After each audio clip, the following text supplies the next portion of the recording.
Vamos lá. Essa é uma pergunta muito importante, porque isso nos remete a gente pensar não numa superioridade de um tipo de conhecimento, por exemplo, da engenharia, sobre outros, mas num diálogo de experiências, de saber e de conhecimento.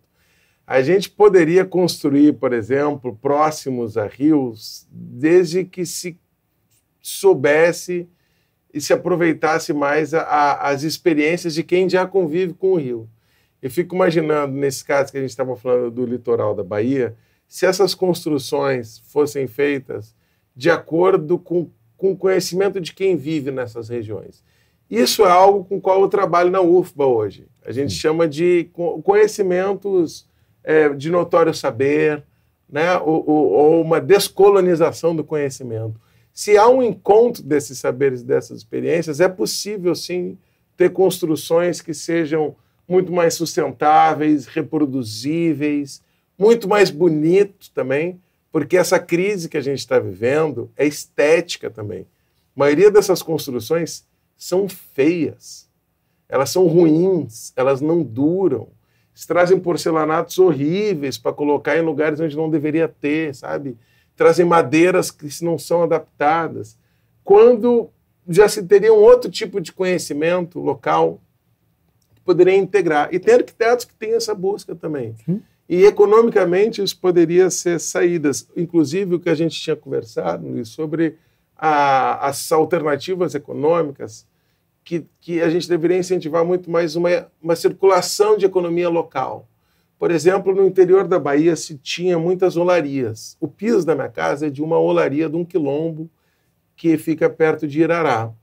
É belíssimo, assim, é um barro claro, confortável, térmico, sabe?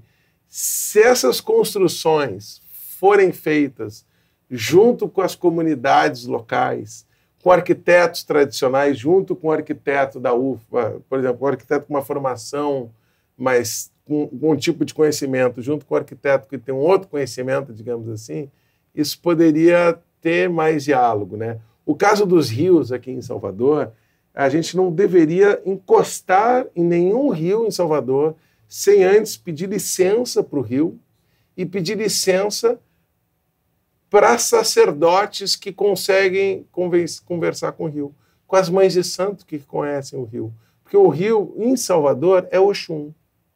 Então a gente não pode agredir um rio, porque vai estar agredindo uma entidade também. E isso é muito importante, porque se a gente conversasse com quem consegue conversar com o rio, a gente saberia melhor como não agredir o rio. Os indígenas clamam por isso.